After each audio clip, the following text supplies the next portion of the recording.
Dati, ako na magsasabi sa inyo, meron talagang pimple na tinubuan ng mukha. Kasi, as in sobrang dami talaga, as in grabe. Nag-start tong pimples ko nung college ako eh. So nakikita ko medyo dumadami na siya. At lalo naging grabe nga nung nagtatrabaho na ako dun sa car company. At mas naging mahirap yung experience kasi as in gumagrabe na eh.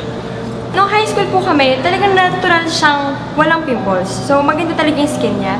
Tapos nung nag-college kami, so same school din, nag-start maglabasan sa noo, sa T-zone yan. Actually, oily po kasi talaga siya. Dumating yung time na niyakan ko talaga siya kapag ako na lang mag-isa. Minsan nga pinipicturean ko pa eh, yung mga kaibigan ko, yung mga friends ko nga. Inaasar na ako, sabi nila sa akin, Edwin, wala namang paglagyan. I'm a former marketing professional sa car company. Humaharap ako sa iba't ibang klase ng tao at pinipresent ko yung aming produkto, which is yung mga iba't ibang model ng sasakyan. Nakaka-apekto siya yung pimples ko sa performance ko kasi syempre sa akin nakaharap eh, sa mukha ko nakatingin. So ang hirap talaga makipag-deal sa maraming tao, lalo na kung ang dami mong pimples. Sabi nga eh, how can you face your problem if your problem is your face? Humahanap talaga ako ng mga solusyon para dun sa pimples ko nga. Syempre, nagpa-facial ako, marami ako tinry ng mga skin clinic. Pero, miski sila, sabi nga nila, sir, kailangan medyo ipahinga nyo muna kasi malala na po. Sugat na siya, may mga langib na siya.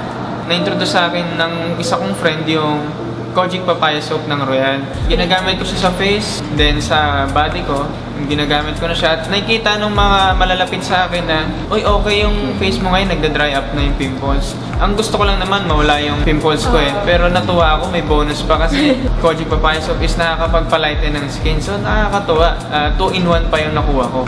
Nawawala na yung pimples ko. Bihira na akong magkaroon ng bagong pimples eh. At yun yung kinakatuwa ko talaga. At the same time, pumuputi na ako.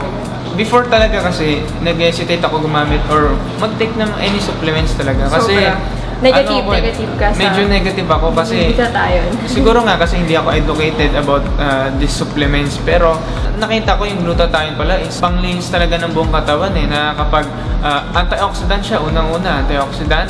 Pangalawa, immune system booster siya. At detoxifier.